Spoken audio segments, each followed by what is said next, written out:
Pero ¿por qué pondrías esa falta? Ojo, no significa que no sea una falta. La falta está, pero ya no pones en incurrir al trabajo. ¿Por qué? Porque esta falta engloba el desempeño de tus funciones. ¿Entiendes? No solamente es llegar porque tomé un vasito de vino, tomé un vasito de pisco, o tomar un vasito de vino con un vasito de pisco. Lo que ve esta falta es que yo no puedo elaborar y desarrollar mi trabajo de una manera adecuada porque me encuentro en un estado que no me lo permite. Y esa copita de vino no me influyó para que yo pueda o no trabajar. Pero si hay una falta, voy a sacarla por ellos. ¿Claro? ¿Entiendes por qué? Porque igual el día no puedes. ¿No? Incluso en reglamentos internos de la entidad ya hay, ¿no? Que está prohibido el tipo de fiesta, todo, pero ya no aplicaría ni suspensiones ni instituciones, iría por una amonestación. Entonces, tienes que encajarla, porque a veces que caemos en ese juego. Entramos por una cuando debemos usar otra. ¿Y por qué les digo esto? Porque acá también mismo en el reglamento que dice, el inciso E, donde estábamos en el ejemplo anterior, acosar moral o sexualmente. ¿Y por qué el tribunal se le ocurrió separar todo el inciso K del 85 y poner un inciso E del 98? ¿Por qué? Porque acá ya no solamente abarca sobre trabajadores, acá abarca sobre usuarios, sobre ciudadanos, ¿me entiendes? Sobre temas personales.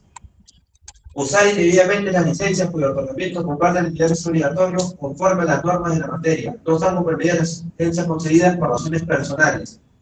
¿Por qué esa está acá y no está allá? Porque ¿quién te da esos certificados falsos? Un ajeno, un tercero, los famosos médicos de mi primo, mi amigo, tu último lo consigo en cualquier tienda y lo presento. ¿Me dejo entender? Ya tenemos que ir separando. Si hay faltas, si no me encajan, que no me terminan de cuadrar en el 85, ¿a dónde me voy? Al reglamento, al 98. No me voy, digamos, no me encaja, pues ya ética, pues no. La responsabilidad, yo ya veo que tenía que compromiso. ¿Por qué? Porque les digo esto, me deben tener bastante cuidado. ¿No? Por ejemplo, volteamos a la 85. Ya, allá, ahí.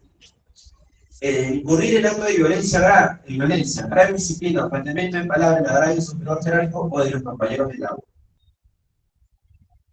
A mí me llegó un caso de un jefe, ¿no? De fiscalización, metiendo una la cachetada a un usuario, un trabajador, un vendedor que estaba ahí. ¿Qué falta es esa?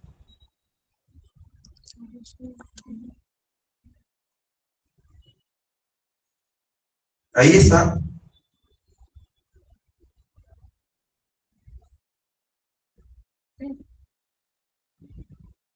¿Por qué sería la si no es trabajador? El usuario no es trabajador. Ahí me tiene bien engloba. ¿Qué doy? ¿Abuso? Tampoco. ¿Por qué? Porque es el abuso de autoridad o el uso de la función con fines de lucro. Un abuso de autoridad aplica ahí. Yo que la ley, o el servidor que ganó al meterle la cachetada. ¿Se benefició? No.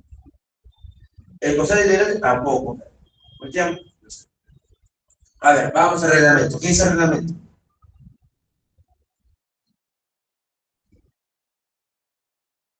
¿Qué dice la ley?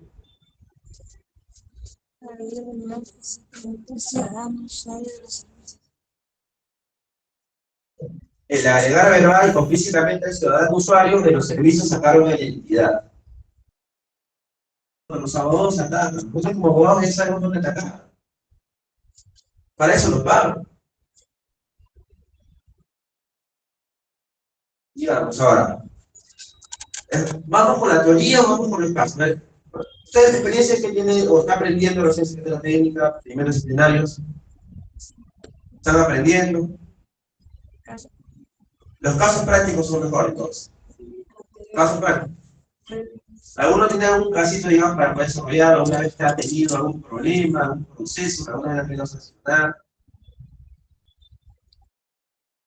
¿Dónde podemos ver? Otro caso práctico. Vamos al inciso. A ver, dígame ya. Ustedes son uno. Del 85, o reglamento, como quieran. Ya, digamos, vamos al inciso I del 85. ¿Qué dice el I?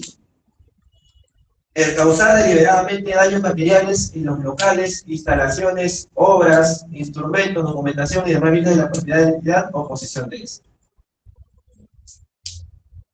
Ahora, nos ponemos en un caso hipotético, ¿no? Trabajamos todos ahorita en la municipalidad de Ica. Hay un temblor. En nuestra desesperación rompemos todo, rompemos esto, rompemos lo otro, rompemos la computadora, rompemos la puerta, rompemos la ventana. ¿Nos puede procesar? Eso es lo que estoy mencionando sobre los externos, sobre la naturaleza, sobre lo que puede ocurrir, son eximentes.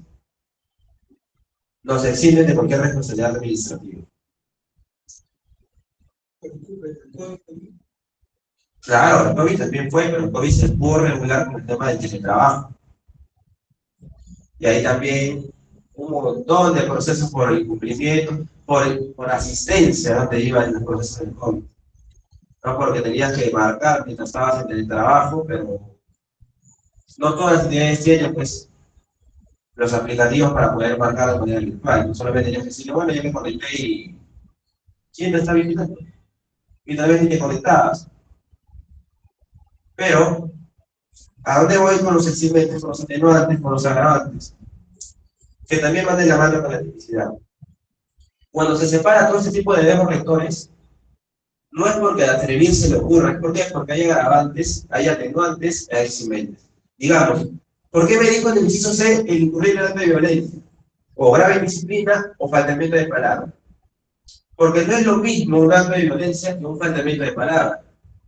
No es lo mismo hacerlo con un personal jerárquico o con un compañero de labor. Ya hay agravantes. Si bien el tribunal no lo desarrolla como tal, no, eso es un agravante, pero ya lo es. ¿Por qué? Porque hay atenuantes. Ya existen los atenuantes. ¿No? Si podemos ir al 103 del reglamento que señala que un atenuante es o se considera a discritud de la autoridad si es que hay un reconocimiento anterior a un proceso administrativo.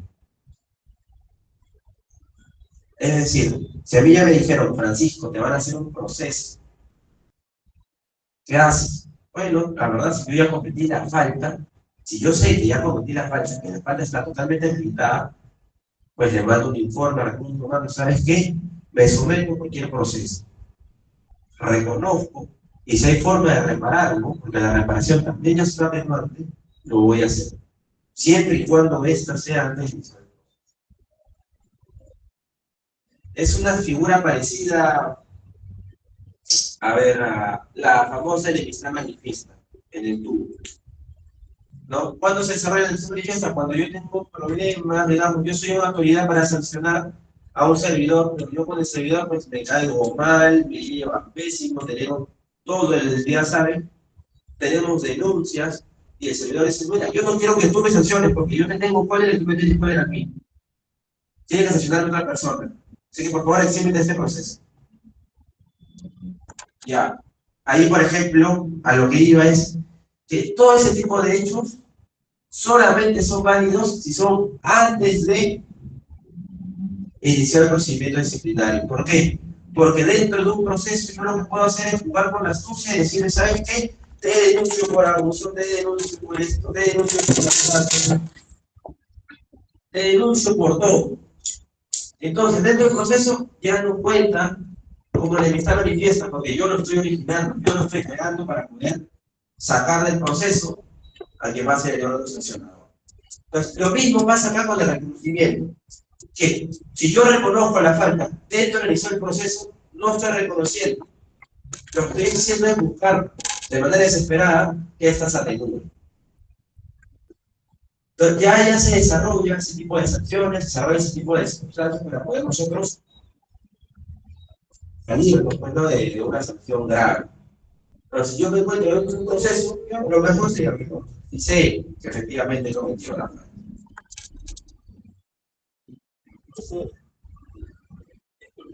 ¿dónde sería el tema de si el servidor obligado a responder solicitudes por parte de terceros? ¿Cómo lo hace? Es por ejemplo, es exigencia. Claro, porque eso sí tiene que estar. Es más, por lo que tú me mencionas, está dentro de tus funciones. Ahora, para la diligencia hay un precedente, que es el 001-2019, que desarrolló cómo debemos aplicar la diligencia. La diligencia no solamente basta por decir, bueno, tú cometiste esa falta, así que te voy a sancionar. Entonces, oye, pero ¿dónde está que es mi función? Porque yo no la veo en el contrato, ¿no? Buscar eso, ¿me entiendes?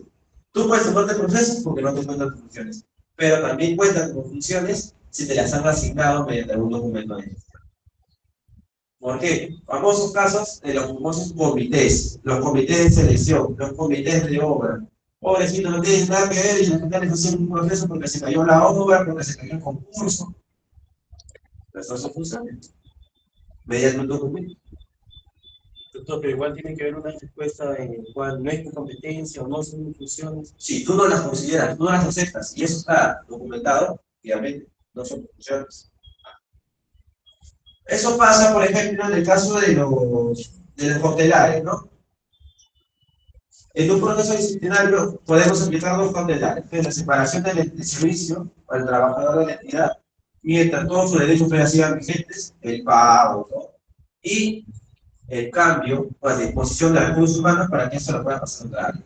Lo puede pasar a cualquier área. Yo soy abogado y me van a mandar a área de limpieza. No, tiene que ser de acuerdo a mi función. Entonces, todo ese tipo de cositas, todo va de la mano. Se va dando cuenta. Mira, algo tan sencillo como son el régimen disciplinario. Ahora estamos abarcando un montón de situaciones, ya laborales. Hasta penales que podemos ir también. Por eso es importante, bueno, bastante importante también tener una base de administrativo en el desarrollo, pues, ¿no? Si es que vamos a estudiar la 57. Doctor, hay una pregunta en el Google Meet, se la voy a transmitir, y dice, si un caso está en etapa de órgano sancionador y el mismo advierte errores en el procedimiento del órgano instructor, ¿el órgano sancionador qué emite? ¿Un informe o una resolución para que el órgano instructor haga revisión de sus documentos emitidos y evalúe retrotraer el caso para que se corrijan dichos errores? Ahí eso es informe. ¿Por qué? Y lo voy a explicar, porque eso está regulado. ¿Qué pasa? Es la misma figura, que es la que pone como ejemplo el tribunal. Cuando yo, secretario técnico, recomiendo destitución, ¿no? A un servidor. Y el servidor, perdón, de la autoridad que me va a escoger, por ejemplo, yo recomiendo destitución. Y el órgano instructor no esté de acuerdo que sea destitución. No me la va a devolver de la misma forma como la que él va a iniciar. Pasa exactamente lo mismo con el órgano sancionador. Él tiene que sacar un informe. Siempre y cuando esté motivado. Es lo único que te pide el tribunal. El órgano instructor, en mi caso, me puede decir, Francisco, yo no quiero que esta sea destitución. Yo quiero que esto sea suspensión. Pero tiene que estar motivado y me lo devuelve. Es la misma calidad en la que está haciendo, bueno, la pregunta. Que el órgano sancionador ve que hay vacíos en el informe instructor, ve que hay vacíos en la resolución de inicio, o en el acto de inicio. Entonces, ¿qué hace? Mediante un informe lo se pierde y lo espera si es que lo van a modificar ellos. Y por último, si va a sacar una resolución, puede crear la nula bajo responsabilidad. Pero si estamos hablando de una modificación, tiene que ser mediante un informe. ¿Por qué? Porque un informe es un acto de administración y una resolución de sanción, ¿qué es? Un acto administrativo. ¿Alguna otra pregunta? En el inciso I, definir una conducta dolosa por el término de libertad. ¿Qué pasa en caso de que los daños sean causados no con dolo, sino por culpa? ¿El exterior está exento de responsabilidad en ese caso? ¿O hay una falta de práctica? Ya. Efectivamente, ahí lo que te pide y el verbo rector acá, lo que encaja es el doble. Acá es la intención, es la intencionalidad de poder valorar. ¿Qué pasa si lo hago de casualidad? ¿Qué pasa si, digamos, estoy imprimiendo algo y veo que no estoy imprimiendo, muevo el cartucho y ¡pum! Revienta todo? ya no encaja. Mi intención no es reventar la impresora, pero ya me voy a otras normas, ¿no? Puede ser responsabilidad, puede ser, pues, ¿no? Ya sabes, pero sí, no indica que no sea una falta. Ya, ¿qué ha pasado, por ejemplo? Mira, un caso que también he tenido, ahora último, todavía, fiestas patrias. ¿Qué hacen el 28 de julio? Izaron la bandera. ¿Cómo la izaron? Con el escudo volteado. Al revés, hay la bandera flambeando todo el día. Los servidores que hacen mi senador, pucha, se me pasó, yo no sabía, no había viento, yo no pude ver que efectivamente el escudo estaba volteado. Una negligencia no es, un dolo tampoco, que no hay intención. ¿Qué encajo yo ahí? Porque tampoco puede pasar, ojo. Es una falta que tiene que ser sancionada. ¿Cómo van a levantar el escudo y fiestas patrias volteado? A ver si nada ya pasó, ya no te preocupes. ¿A qué me voy? A ética, en mi caso. ¿Y qué dice ética? Lo desarrolla probidad y un montón de cosas, pero lo llevo hasta responsabilidad. ¿Por qué? Porque la responsabilidad de él es hacer las funciones que se les manden de una manera adecuada. Tienes que ser responsable. Si tú sabías que vas a alzar la bandera, tienes que por lo menos fijarte que el escudo esté bien puesto. Entonces, todo eso, aunque no parezca, sí está señalado. Otro caso, ya que estamos con los casos. Yo voy a postular un proceso de selección. El gobierno regional de Ica sacó una convocatoria. Yo lo presento con mi título falso y me abren un procedimiento. ¿Qué falta de trabajo? Ninguna. Vamos a ver, revisar la cámara 75. La B no es, la C tampoco, la D tampoco. Verlo. A ver, la J tampoco, la A tampoco, la L tampoco, la M tampoco, L tampoco. A ver, la L, ¿qué dice la L? La afectación del principio de mérito en el acceso y la protección del servicio civil. ¿Podría encajar eso? Tampoco, ¿no? O sea, estoy afectando el principio de mérito, sí, pero... no. ¿Qué hago entonces? No lo sanciono. ¿Qué dice? A ver, vamos a reglamento, a ver, de repente hay algo ahí. A ver, no, la B tampoco, la C tampoco, la D tampoco. No hay, ¿no? No, pues no sancionamos entonces el servidor que presenta documentos falsos. ¿Qué hacemos? Ética. Y ahora, ¿cuál es la falta? ¿Cuál es el hecho infractor? El presentar el documento.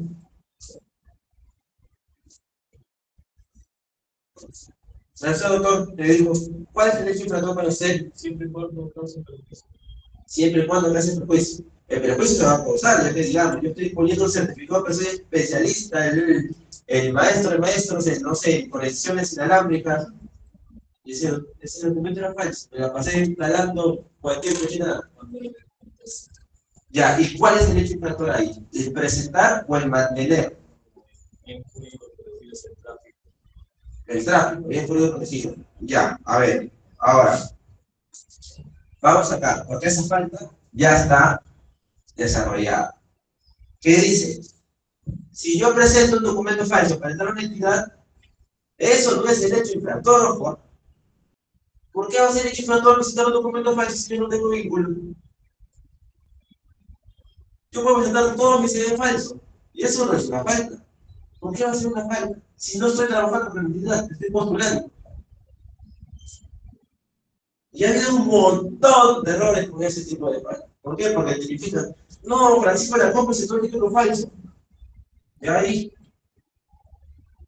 yo no tenía vínculo laboral, no va a hacer un proceso por el momento, porque el hecho infractor fue antes de que yo ganara el concurso. Ese secretario técnico, y ahora, a la prepa, me la llevo al tribunal, el tribunal me da razón, denuncia a la entidad, yo me gané, salí con mi documento falso y te doy a mi favor. El hecho infractor ahí es el mantener el vínculo a sabiendas de que el título era falso. ¿Por qué? Porque nosotros tenemos que identificar todos los aspectos. No solamente podemos decir, bueno, presentó un documento falso. Yo me expliqué, pero se cae en una patada. ¿Por qué? Porque yo tenía vínculo con la entidad. Sin embargo, si yo sabía que ese documento era falso, ahí se encajo, pues, ¿no? En una falla. Ahora, ¿yo cómo sé? ¿Cómo puede probarme que yo sé que ese documento era falso? ¿Qué tal si estudié en una universidad Pampa y yo no sabía? Me llevaron, pues, estudié mis 5 años, yo me adapté, me mi papá, mi mamá, me hicieron una serie y todo, pero esto no era falso.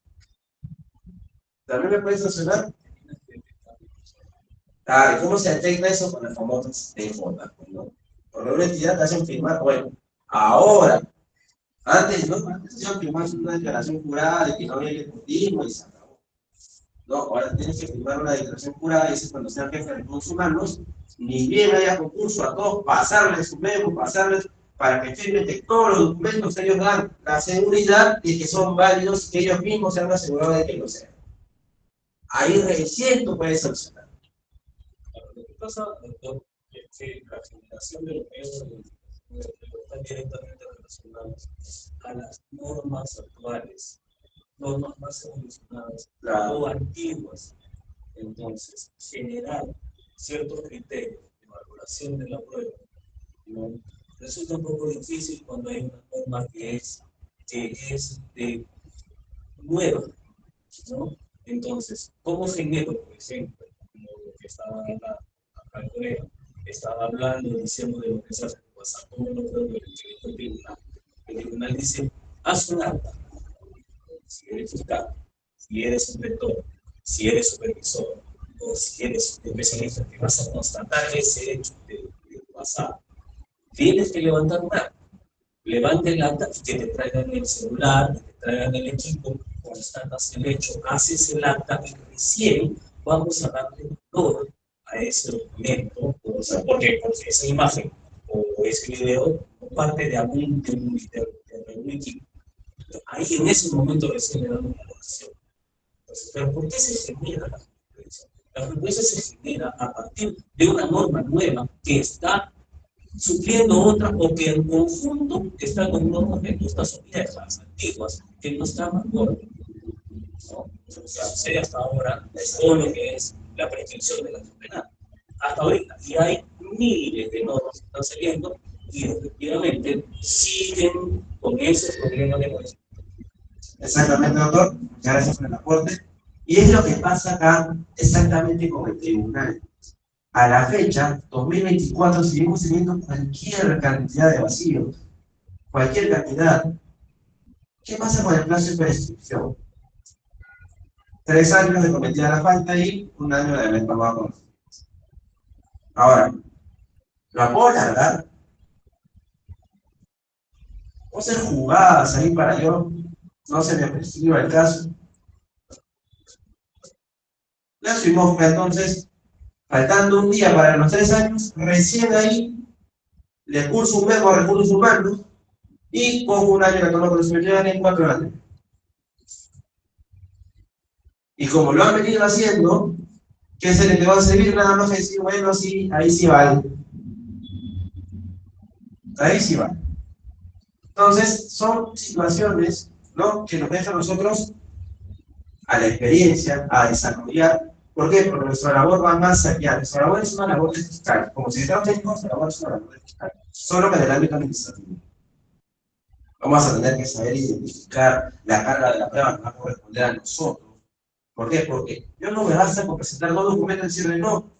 La carga de la prueba te corresponde a ti, servidor. Tú tienes que decir, pero ¿por qué a mí? Si tú me estás iniciando.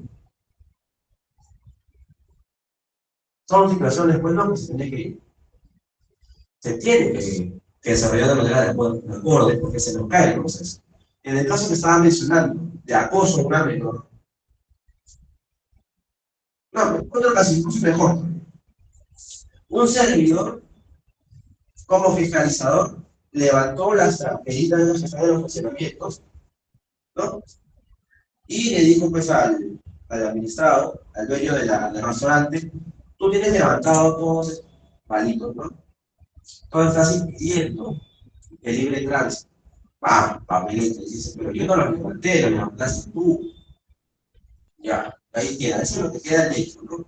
El servidor va, bueno, el administrador, perdón, va a denunciar, le va a abrir un proceso al servidor, y el servidor dice, no, pero yo lo levanté en las mis funciones me entendía que a veces no funcionaba o no. Entonces yo tengo que decirle, pero ya, digamos, ¿no? Tú como administrador tienes que fijarte si funciona o no funciona eso. Pero ¿por qué no lo dejaste donde estaba? Y ahí entra el lo que dice el doctor. La carga de la prueba va acompañada de una valorización de la prueba. ¿Qué hace el servidor? El administrador llegó a mi oficina y me dijo, doctor, el fiscalizador me ofreció dinero para que se caiga la multa. Y ahí entra pues el problema que yo no le dije eso, yo sí le dije el límite directo. Pero ¿a quién le creo yo? ¿O a quién se va a beneficiar con esa declaración? El administrado. ¿Por qué? Porque los demás, el video, el levantamiento de ese perrito, apoya lo que dice el administrado. De no haber eso, yo no le puedo hacer, no le puedo creer a nadie, no puedo creerle a él por eso o que me caiga mejor. Tiene que haber ya pruebas que empiecen a fortalecer lo que dice cada uno. Es mi investigación como sector técnico, empezar a valorar cada prueba, ¿no? De acuerdo al desarrollo, en el desarrollo del proceso. Ahí el trabajador le dice, doctor, yo no voy a denunciar al administrado, le voy a presentar una querella por difamación. Algo. Está todo su derecho, por supuesto. Porque él está diciendo mentiras. Pero el trabajador sí tenía un sustento para decirme lo que estaba diciendo. ¿Por qué? Porque en el video sale que habían levantado y en la multa decía de que esos créditos estaban levantados cuando no lo era.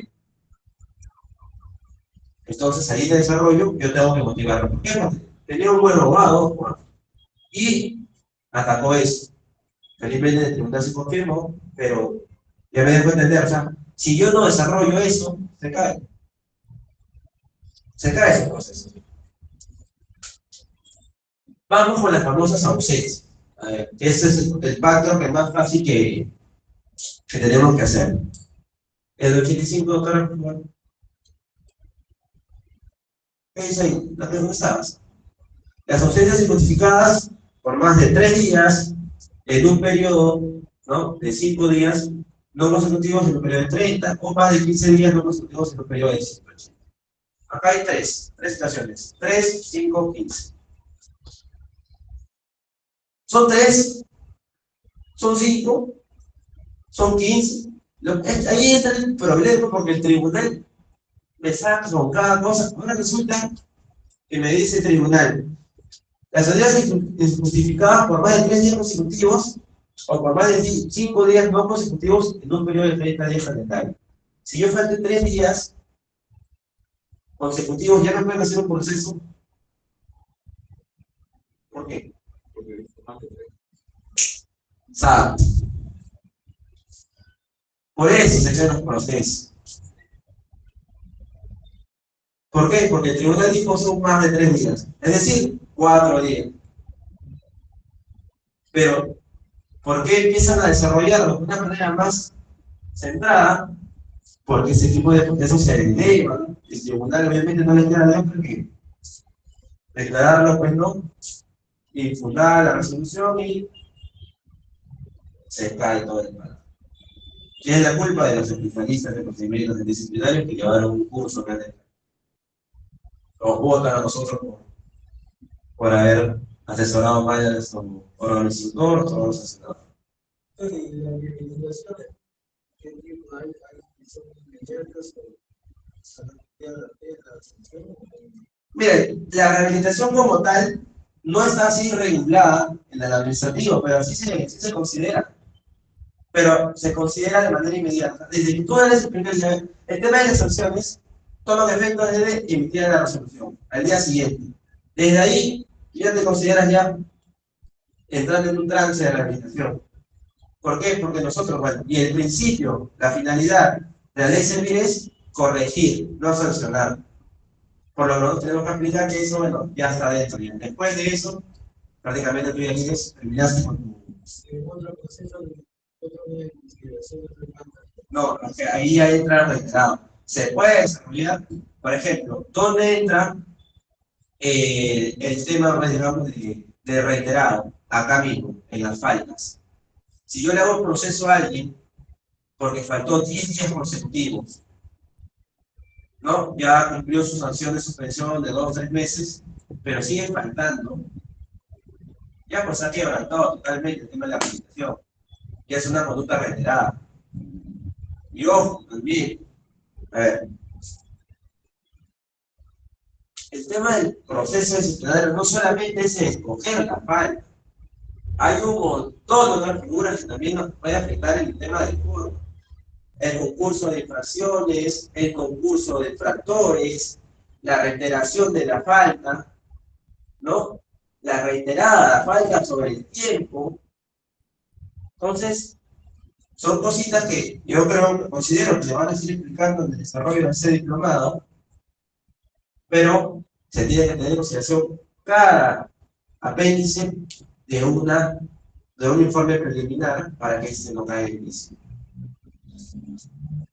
A ver, ¿qué otra falta quieren que desarrollemos? O sigamos con los ejemplos. Doctor, una pregunta. Dígame. Entonces el secretario técnico, si el administrado presenta la denuncia y el secretario técnico hace una labor ineficiente, pues me imagino yo, los amiguismos, bueno, en la institución, y se pronuncia de manera a favor del servidor, pues, ¿no? ¿El administrado puede también denunciar al secretario técnico? ¿En qué caso, cómo sería en este caso? O sea, me dice que archivaron el proceso de su amigo, digamos, ¿no? Claro. Pero tú sabes que cometió una falta que no sé cómo poder archivar. Lo bueno, que si tú sabes que la resolución, bueno, que el proceso se archivó, eso es público. Tú lo puedes pedir por transparencia y hacer la denuncia correspondiente. Secretario técnico. Claro. Secretario técnico, ya mire, y esto es un truco que utilizamos nosotros ya en otras esferas cuando se cambia la gestión. Siempre en una gestión, pues obviamente hay procesos, hay faltas, hay un montón de vicios, ocurre, pues, ¿no? Que en el desarrollo mismo de una función siempre estamos ahí dentro de... No somos ajenos a algún tipo de incumplimiento. La gestión dura 3 años, yo llegué con la gestión me llama todo Francisco, ahora que nos vamos, ya nos falta 2 semanas para que de los 3 años, va a llegar el nuevo secretario técnico y nos van a sancionar. ¿Qué hacemos? ¿Qué harías? Tú eres el secretario técnico, están llamando a ti, están confiando.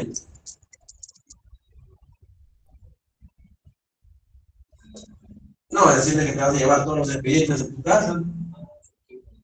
Ahí no, se revisan todos los expedientes que hay. Claro, ¿por qué haces tú? Tienen que sancionar, pero ahora, ahí es donde fueron abriendo la puerta. La sanción verbal es sanción. Es sanción. Por lo tanto, si te estoy sancionando verbalmente que no va a llegar, que no hay prueba de ello, se aplica el no bis in idem.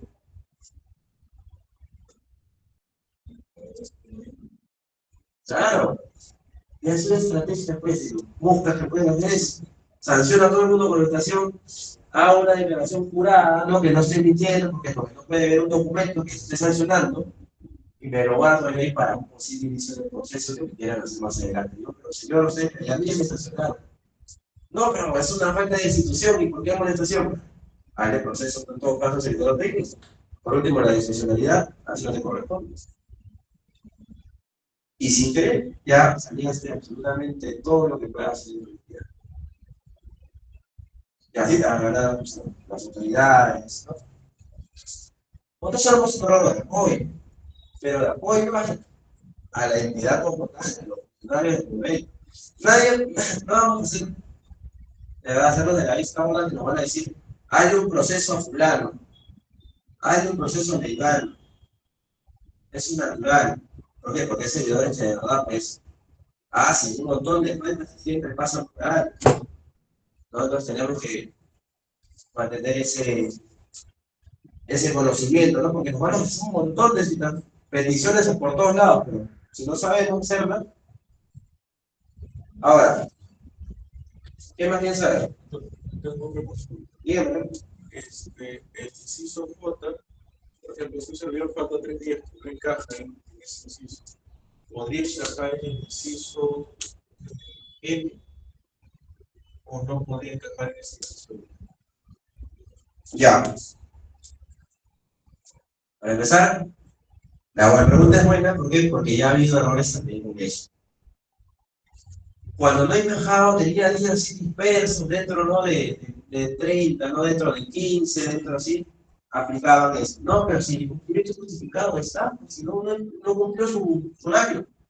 No. El cumplimiento justificado es cuando tú vas, marcas tu asistencia, pero te vas. No terminas de completar la jornada laboral. Y ya había comienzos que se quedan por eso. ¿Pero qué hago?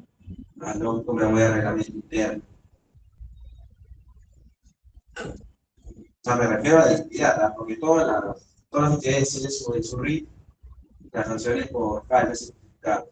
Ahí no las separan en 3, 5, 15, 3, pero ahí no podrías aplicar el incumplimiento justificado del horario. Eso solamente va cuando el servidor marca, o se escapa, o se va, pasa mucho con los médicos, ¿no? Por el tema del dobleteo, que se van a sus clínicas. Llegan jugando que se quieren hacer algo más, de repente cautelares, de repente el mismo proceso, la apelación.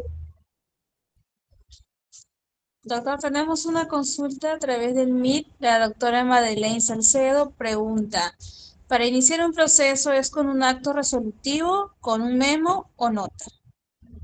A ver, Madeleine, el inicio del proceso para empezar es un acto de administración. Y eso no necesariamente tiene que ser con resolución. ¿Por qué? Porque es un acto de inicio. Puede ser con una carta, puede ser con un memo.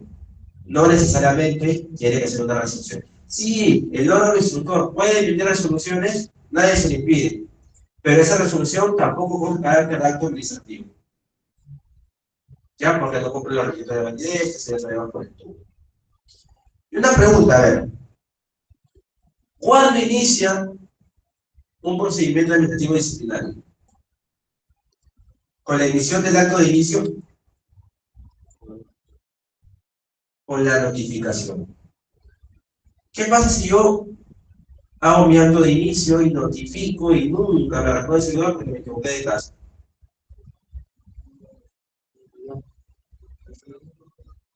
Se le da la duda. ¿Por qué? Porque efectivamente nada tomó el servidor, tomó conocimiento. Y yo tuve un caso, ¿no? Con el mismo que me había contratado para contra. ¿Qué pasa cuando son faltas relativamente leves, conce, por así decirlo, que ya lo dejan para el último? Siempre lo dejan para el último. Faltando que 2 semanas, menos, una semana para que me escriban el año de la toma de conocimiento, te notifican a la PRE. A mi cliente notificaron en su casa, perdón, en Lima, en su departamento, y él no estaba. Ya no estaba, y cuando regresa, llegó con la sorpresa, pues efectivamente que el servidor, bueno, el de limpieza dijo, señora, ha venido alguien a buscarla y le ha dejado un sobre, ¿no? Diciéndole que viene del Minbus, pero ya no lo tengo, se me traspapeló. Ya, ¿está bien la notificación? Claro, porque yo no puedo advertir que ella vino, porque el mismo toque dice, cuando no se encuentra el servidor, el trabajador, dentro de su vivienda, hay un segundo aviso. Por así, yo vine tal día y al día siguiente estoy viniendo de nuevo.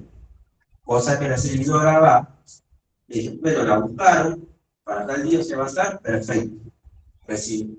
Obviamente atacamos por ese lado y se cayó. Entonces, no es responsabilidad mía que el notificador no se capacitado. Entonces tenemos que ver todas las salidas y por haber, por eso tenemos que determinar cubo. No solamente vas a determinar al 85 o al 98 o ir cosa ética, no. Tubo tenemos que terminarlo sí o sí. Creo que va a haber un diplomado también de derecho administrativo acá. El artículo 20 habla de la notificación personal que se solicita del administrador. ¿Qué pasa si yo le notifico en su centro de trabajo? ¿Es válido que él acepte esa notificación o puede rehusarse si él no notifica en la Puede rehusarse, por supuesto, pero si la recibe, después no diga, no era válida, porque, Poner convalidar, claro, lo convalida. Desde el momento que recibe el documento, ya está notificado. Puede decir, no, pero no, debiste darme en mi casa, no de trabajo. ¿Por qué lo reciben entonces? Y pasa bastante. Pasa, por ejemplo, ¿cuándo pasa, no? Con los famosos cautelares. A veces dice, ni cuenta se dan que no notificó la cautelar, el servidor va y no le dejan entrar. Pero si yo no me notificó nada, bueno, ya que está acá, toma, ya tiene conocimiento. Ya. Atacar ahí la notificación ya no va. ¿Ya se cayó? ¿Hay otra pregunta? Sí, tenemos otra pregunta del doctor Gino Navarro.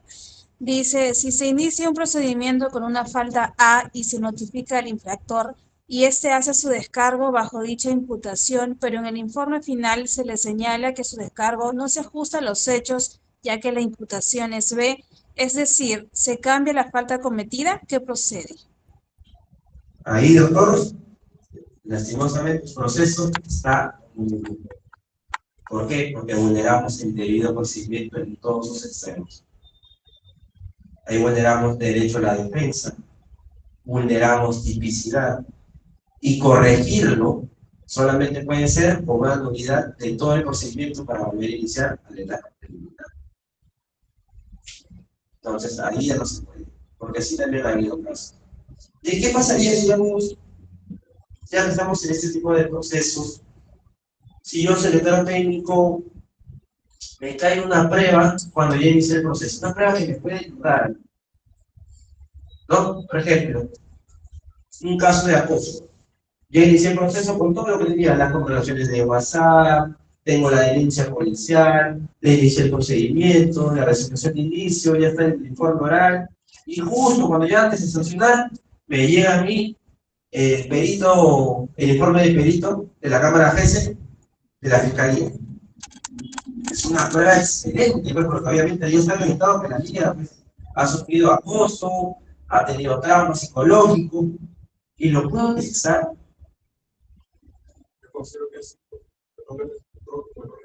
no pueden hacer como lo que se persigue es el principio de error material, sí podría valorarse ese derecho. ¿Y qué tal si el servidor me dice, pero no me notificaste eso? Tú me iniciaste un proceso sobre distintos hechos, y esta prueba me la has notificado ahorita, ya cuando acabó el procedimiento. No me vulneras el derecho a la defensa.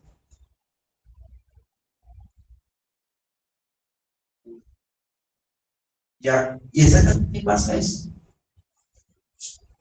Yo, en lo personal, legalmente estamos cubiertos. ¿Por qué? Porque ahorita en este caso en particular estamos priorizando que sea el tema de acoso a una menor de edad.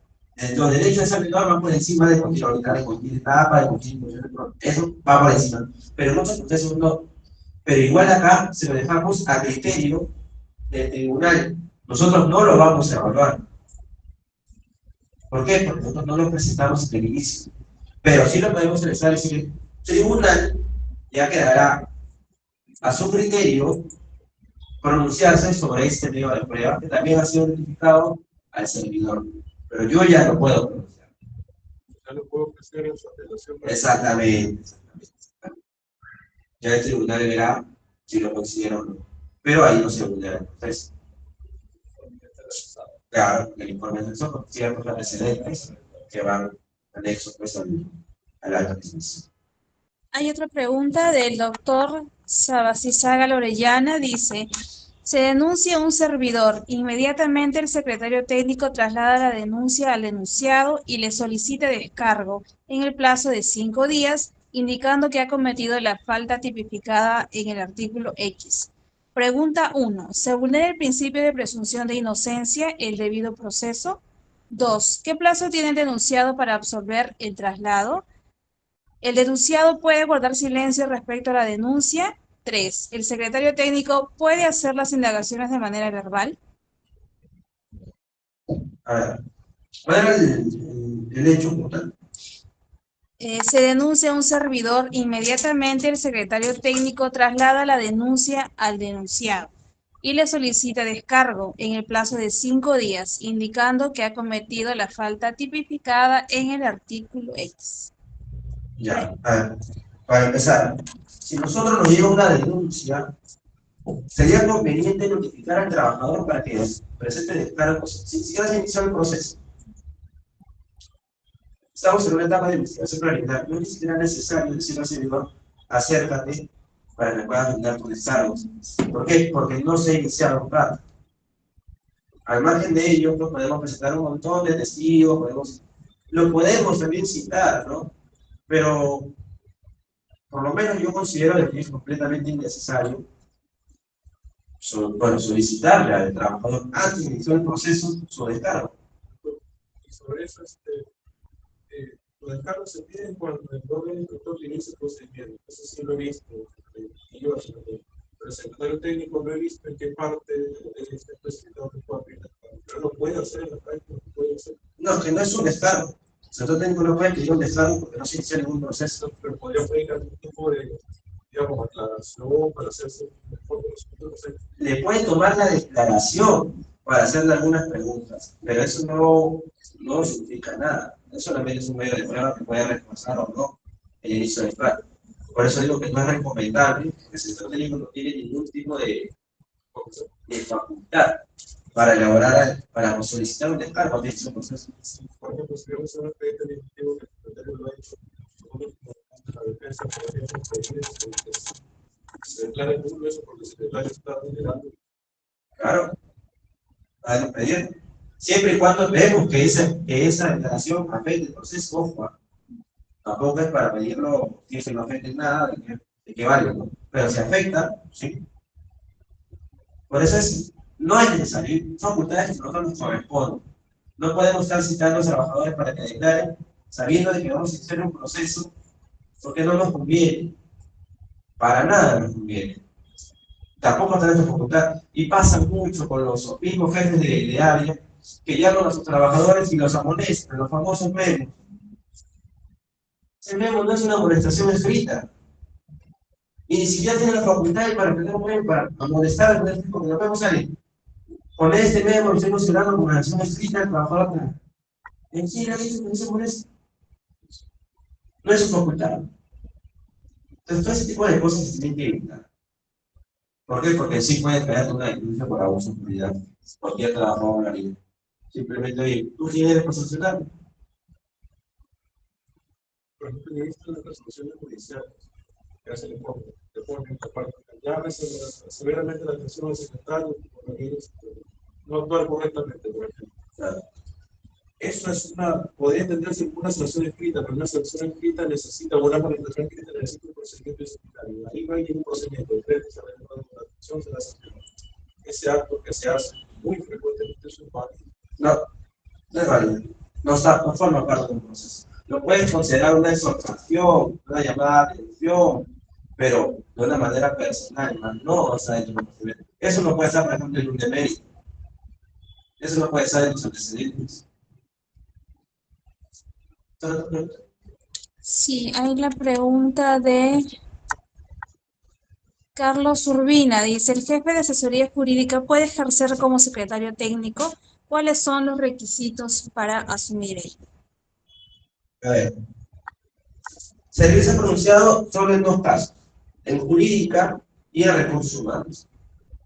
El único funcionario que no puede ejercer después de secretario técnico es recursos humanos. Por un tema de compatibilidad, por una negociación mercantil, por tema de conflicto de intereses, por lo que sea, pero no puede.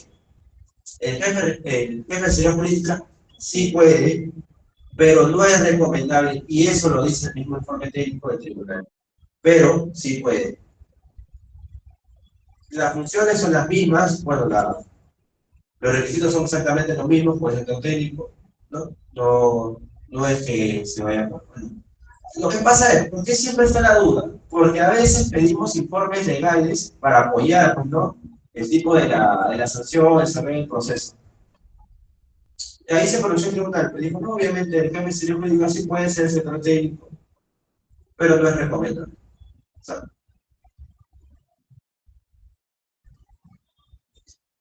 a ver, algo más para un combinado. ¿Alguna duda? ¿Algún proceso que hayan llevado? ¿Alguna consulta? Sí, tengo una pregunta. Dígame. Por ejemplo, supongamos que estamos investigando al señor Juan, pero su proceso, el trayecto que se está investigando, que hay un proceso. Ahora, Juan ha asumido como titular de la entidad. ¿Quién declara la prescripción de ese caso si ese expediente sobre el cual se va a dictar la prescripción es de ese mismo servidor que es titular de la entidad? ¿Cómo se hace? A ver. Me dices que el titular de la entidad hicieron un proceso. Claro, pero partimos que la prescripción del proceso disciplinario la declara el titular de la entidad. Claro. ¿Ya? Ahora, supongamos que ese titular de la entidad ha sido anteriormente investigado y ese expediente es el que se necesita declarar la prescripción. ¿Lo puede declarar el mismo siendo su expediente de o hay algún tipo de incompatibilidad, hay alguna causal de extensión? Ya, ¿y por qué declaras una prescripción? Porque hay un informe previo de Secretaría Técnica que emite, ya no tenemos la facultad para poder emitir o para poder accionar, ¿no? La potestad sancionadora ya finito. Lo que pasa es que ese titular es quien, su expediente de él es que se ha prescrito. Él lo puede hacer, ese titular de la entidad, o sea, ¿por qué se tendría que hacer en ese caso? Mira, es una buena pregunta. No hay nada que te lo prohíba. ¿Por qué? Porque tú estás yendo sobre unos hechos, o sea, estás yendo sobre los hechos que ya están desarrollados previamente. ¿Entiendes? O sea, la prescripción ya se elaboró mediante un informe y con un análisis de todo un área más especializada. Entonces, yo creo que sí no habría ningún inconveniente. De repente, por un tema de ética, debería designar a alguien más para que emita esa resolución por la comisión de un partido, por lo que sea, pero no sería recomendable. Pero, ojo, de hacerlo tampoco haría una falta. Pero podría prescribir su propio expediente. Siempre y cuando tenga, pues, obviamente, informe ya que elabore. Detalles, todo el cómputo del caso. Sí, pero igual, yo creo que Se vería mal. por la informe. Ojo, no está dentro de una falta, pero no, yo no me atrevería a hacerlo. Sí, mejor es individuo. Y ahora si lo escribimos, ¿a quién designaríamos? Porque lo que empezó la norma dice de claro, No, pero claro, sería otra persona. claro. No, pues tiene que ser con alguien del mismo rango. Tiene que encargar a alguien igual. Y si dentro de la entidad no hay otro, Tiene que designar ahorita una encargatura. Él se va, designan a alguien más, ahí tendrá que emitir. Por eso digo, a veces se va a ver necesario que él mismo lo haga, pero yo igual la misma, ¿no? Designen a alguien más. o sea, generalmente las áreas tienen titulares suplentes. Sí, pero los mismos secretarios técnicos tenemos secretarios no, uno similar, no, claro, uno suplente, ¿no? Porque siempre vamos a tener suplentes para hacer un proceso. Y más ahora que el sector técnico es una encargatura, no es un puesto como tal, ¿no? Son jefes de cualquier otra oficina o trabajadores normales que reciben la secretaría técnica que también están inmersos en su propio proyecto, su propio proceso. Por ejemplo, poniéndonos claros de la defensa técnica, he visto que el secretario técnico tiene que estar designado en la resolución del titular de la entidad. Si veo que el secretario técnico que está investigando no tiene esa resolución, ¿podría yo ver la actividad de ese procedimiento? Ya, por ejemplo, ahora se ha cambiado eso. Antes sí tenía que ser el titular de la entidad para, por ejemplo, en el caso de, digamos, ministerios, ¿no? Se designan a ellos, pero en el caso de municipalidades, mejores, ahora se cambió hace un par de años nada más, es a pedido del consejo. ¿Y qué pasa con ese problema? Que los consejos se designan a ti, secretario técnico, por un periodo de 2 o 3 años. ¿Y qué pasa si a mí ya tienen la confianza en mi entidad, de la municipalidad, digamos, y esos 2 o 3 años, ¿qué pasa? O sea, ¿eso me aferra al cargo? No. Tiene que de nuevo pronunciarse, ¿no?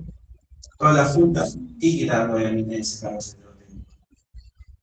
Y es que ahí ni siquiera debería, o sea, de manera personal, el puesto de secretaría técnica tiene que ser un puesto de concurso. ¿Por qué? Porque si lo designan así por un comité, por un consejo del mismo titular, está generando obviamente de que sea cualquier persona que no está preparada. Y el sector técnico lo peor que han dejado abierto una figura de que puede ser cualquiera que no necesariamente sea un abogado. Puede ser cualquier persona.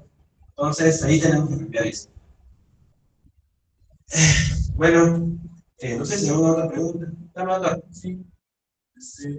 ¿Cuál sería la capacidad de prueba para un secretario que escriba? Son los mismos que saben, ¿no? Por ejemplo, el tema de amistad, que es el más recurrente, ¿no? El famoso amistad y el famoso enemistad. Por ejemplo, ¿verdad? Claro, digamos, ¿no? En el caso de que es bastante común, ¿no? El sector técnico es bastante amigo del jefe de recursos humanos. Bastante. Y le va a hacer un proceso jefe de recursos humanos.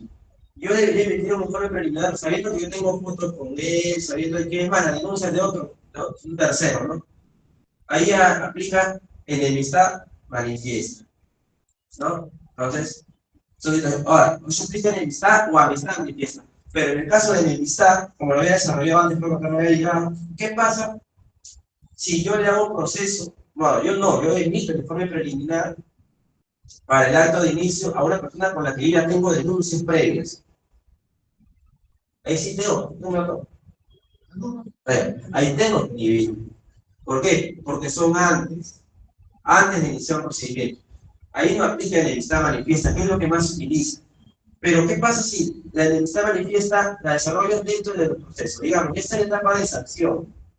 Y pasó un caso que llevaba del Hospital Regional de Ica, en ese caso me acuerdo que era la diputada Bolívar, creo.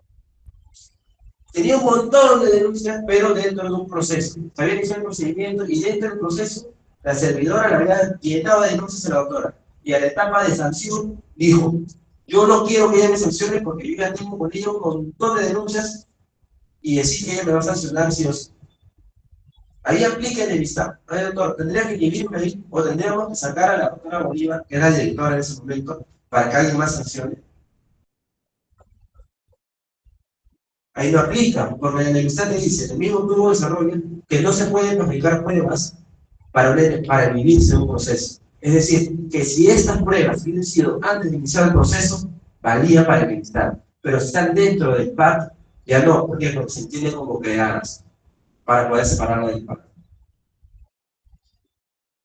Pero yo creo que acá nos podemos quedar todo el día, pero lastimosamente ya damos por culminado. De repente alguna otra preguntita ya para cerrarlo con gente que está en línea. Doctor, tenemos una pregunta en el Google Meet y Javier Escate consulta lo siguiente.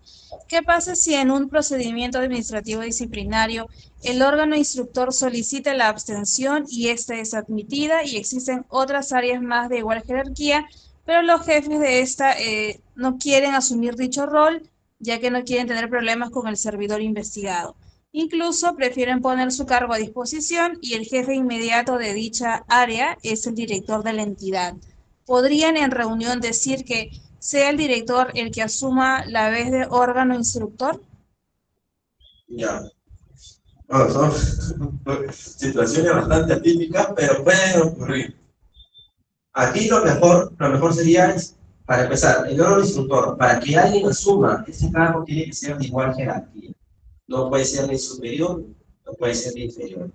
Así que la máxima autoridad ahí no podría hacer papel de órgano instructor, porque ¿quién sería el órgano sancionador? Ahora, ¿qué pasaría si ningún órgano instructor, si ningún tipo de sugerente, digamos, ¿no? Estamos hablando de sugerentes. Ninguna sugerencia quiere asumir el rol. Ninguna. No, yo puedo poner exposición. Bueno, está sujeto a control disciplinario, bajo responsabilidad. No hay otra forma. En el caso que nadie quiera, ¿no? Pero bien difícil, complicado, que nadie quiera. Pero puede haber, hay casos. La verdad que la entidad pública se ve un montón de cosas. Pero ojo, ahí el gerente, bueno, la máxima autoridad, como menciona, no puede asumir el cargo de instructor en ese proceso. Socorro Delgado dice: gracias doctor por su ponencia. Carlos Urbina también dice: excelente ponencia. Y tenemos una pregunta de Reinaldo Soto Santos. Dice: buenas tardes doctor, si un servidor se ausenta injustificadamente 4 días consecutivos, luego el quinto día sí labora y vuelve a ausentarse 4 días consecutivos más, ¿se tipifica la ausencia injustificada por más de 3 días consecutivos, abarcando todo ese intervalo de tiempo, o se tipificaría el puesto de más de 5 días no consecutivos? Bueno, doctor, aplicarías el de más de 5 no consecutivos siempre y cuando está dentro de proceso del tiempo de 30 días. Pongamos ahorita para que no todo. Es más, tengo que arreglar nosotros me suena. No sé bien práctica. ¿Qué dice ahí? 3 días consecutivos o por más de 5 días no consecutivos en un periodo de 30. Si dentro del mes, no, el servidor ha faltado, por lo que entiendo, 4 días y después a la otra semana, 4 días más, se entiende que está dentro de los 30. Entonces ya no sería lógico cogerle los 3 días consecutivos, sino los más de 5 días no consecutivos en un periodo de 30. ¿No? Pablo Alcántara Vázquez dice: excelente ponencia, gracias por su colaboración al ilustre Colegio de Abogados de Ica. Denis Chonta dice: excelente ponencia, gracias doctor. Y Claudia Jimena Alba consulta lo siguiente, dice: doctor, ¿cómo se puede acreditar el tema de amistad para inhibirse como órgano instructor? Ya que tengo un caso que el jefe inmediato me indica que por el tiempo de años de trabajo juntos, se considera como amigos entre el servidor y él. Ya, ahí por ejemplo, que también he tenido casos así, solamente basa con el mismo informe, ¿no? De lo que quieren inhibirse más. Como ya se sabe que los dos quieren separarse de ese proceso, ambos pueden emitir un documento diciendo, ¿sabes qué? Efectivamente llevo 30 años con él trabajando, somos grandes amigos, así que por lo menos este proceso yo no lo voy a llevar. ¿Ya? Ahí no tengo que necesitar mayor prueba, ¿por qué? Porque ambos están dando la voluntad para que no se lleven eso por sin pruebas. Entonces, para culminar, la conclusión que quiero llegar es esta. Nuestra función como secretario técnico, nuestra función como órgano de apoyo, como coordinadores, como analistas, como especialistas en procedimientos disciplinarios, no solamente se va a basar en recalificar las faltas, no solo se va a basar en estar ayudando al jefe de recursos humanos en decirle, mira, Lunarito cometió una falta. Nuestra función principal, y es la que quiero que clara, es la de tipificar de manera correcta la sanción que vamos a imponer. La norma que vamos a tipificar es, digamos, ¿no? Como lo había mencionado, la K, la J, la L, la M, todos tienen verbos rectores, todos tienen hechos infractores, todos tienen sujetos pasivos y sobre todo, todos tienen naturaleza de la falta. Les digo por qué, porque una parte técnica que sea un poco más de experiencia, y eso es un tema más para los jóvenes que están llevando ese tipo de cargos, como especialistas, coordinadores, o el mismo puesto de sector técnico, alguien con experiencia va a atacar por esa línea. Lo primero que va a atacar es la tipicidad, y si atacas la tipicidad, te va a atacar legalidad y bien proceso. Tenemos que estar bien seguros, bien firmes al momento de tipificar en qué falta está imputada posiblemente el servidor. ¿No? Cualquier consulta, a disposición siempre del Colegio de Abogados. Muchas gracias por la invitación y ya daríamos por finalizada. Hay una última La última, ya, la última, dos votos. Muy bien, dice Juan José Rojas. Buenas tardes, doctor. ¿El secretario técnico puede ser un personal contratado o debe ser empleado permanente de la institución? Muy buena ponencia. Y Carlos Munive, excelente ponencia, doctor. Gracias. Ya. El secretario técnico, ¿no? Ya, el secretario técnico es un trabajador sí o sí. No puede ser un jugador, no puede ser más, ni siquiera se saca la convocatoria. ¿Me entiendes? Ahora, ¿por qué? Es más, ahí también entra otro problema. Los famosos locadores que trabajan en la secretaría técnica. Y hay informes técnicos que también prohíben. Todos los que trabajan en una secretaría técnica tienen que tener vínculo laboral. No hay nadie que pueda tener vínculo laboral. Y si hay terceros apoyando a una secretaría técnica, ya deberían ir consultándole a sus jefes de recursos humanos que por favor les hagan un CAS o que los vayan cambiando. ¿Por qué? Porque al no tener responsabilidad, siempre obviamente estamos sujetos a cualquier tipo de problema. Ya, entonces, buenas tardes, doctor. Fiorella Cruz dice: ¿qué pasaría si el secretario técnico es el asesor jurídico y a la vez encargado de recursos humanos? Ya, ahí no puede, pero no por ser jefe de jurídica. Ojo, la prohibición está por ser jefe de recursos humanos. ¿Ya? Él puede ser jefe de jurídica, puede ser secretario técnico, sí. Pero nadie puede ser secretario técnico y a su vez jefe de recursos humanos. No, imagínense, yo sería quien me emita el informe y quien yo sancione, o en mi caso podría ser sancionador, en el caso sea suspensión, o instructor, en el caso sea destitución.